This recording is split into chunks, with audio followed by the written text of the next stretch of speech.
సంఖ్యాకాండము 36వ అధ్యాయము.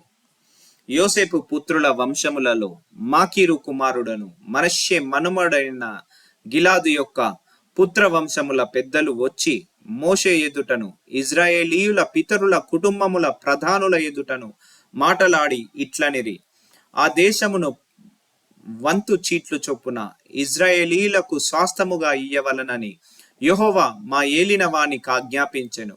మరియు మా సహోదరుడైన సెలోపెహాదు స్వాస్థమును అతని కుమారులకు ఇయ్యవలనని మా ఏలినవాడు యెహోవా చేత ఆజ్ఞనొందెను. అయితే వారు ఇజ్రాయేలీయులలో వేరు గోత్రముల వారి నెవరినైనను పెళ్లి చేసుకొన్న ఎడల వారి స్వాస్థము మా పితరుల స్వాస్థము నుండి తీయబడి వారు కలుసుకొనిన వారి గోత్ర స్వాస్థముతో కలుపబడి మాకు వంతు చీట్ల చొప్పున కలిగిన స్వాస్థము నుండి విడిపోవును. కాబట్టి ఇజ్రాయేలీయులకు సునాద సంవత్సరము వచ్చునప్పుడు వారి స్వాస్థము వారు కలుసుకొనిన వారి గోత్ర స్వాస్థముతో కలుపబడును గనుక ఆ వంతు మా పితరుల గోత్ర స్వాస్థము తగ్గిపోవుననగా మోషే యెహోవా సెలవిచ్చినట్లు ఇజ్రాయేలీయులకు ఆజ్ఞాపించి ఇట్లనెను.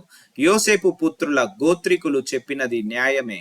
యెహోవా సెలోపెహాదు కుమార్తెలను గూర్చి సెలవిచ్చిన మాట ఏదనగా, వారు తమకు ఇష్టులైన వారిని పెళ్లి చేసుకొనవచ్చును గాని వారి తమ తండ్రి గోత్ర వంశములోనే పెళ్లి చేసుకొనవలెను. ఇజ్రాయేలీల స్వాస్థము ఒక గోత్రములో నుండి వేరొక గోత్రములోనికి పోకూడదు.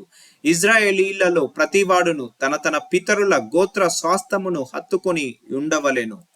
మరియు ఇజ్రాయేలీలకు వారి వారి పితరుల స్వాస్థము కలుగునట్లు ఇజ్రాయేలీయుల గోత్రములలో స్వాస్థము గల ప్రతి కుమార్తెయు తన తండ్రి గోత్ర వంశములోనే పెళ్లి చేసుకొనవలెను. స్వాస్థము ఒక గోత్రములో నుండి వేరొక గోత్రమునకు పోకూడదు. ఇజ్రాయేలీయుల గోత్రములు వారి వారి స్వాస్థములో నిలిచి ఉండవలెను.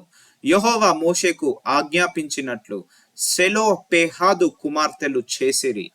సెలోపెహాదు కుమార్తెలైన Mahlah, Tirzah, Hoglah, Milcah, Noah తమ తండ్రి సహోదరుని కుమారులను పెళ్లి చేసుకొనిరి. వారు యోసేపు కుమారులైన మనష్షీయులను పెళ్లి చేసుకొనిరి గనుక వారి స్వాస్థము వారి తండ్రి గోత్ర వంశములోనే నిలిచెను.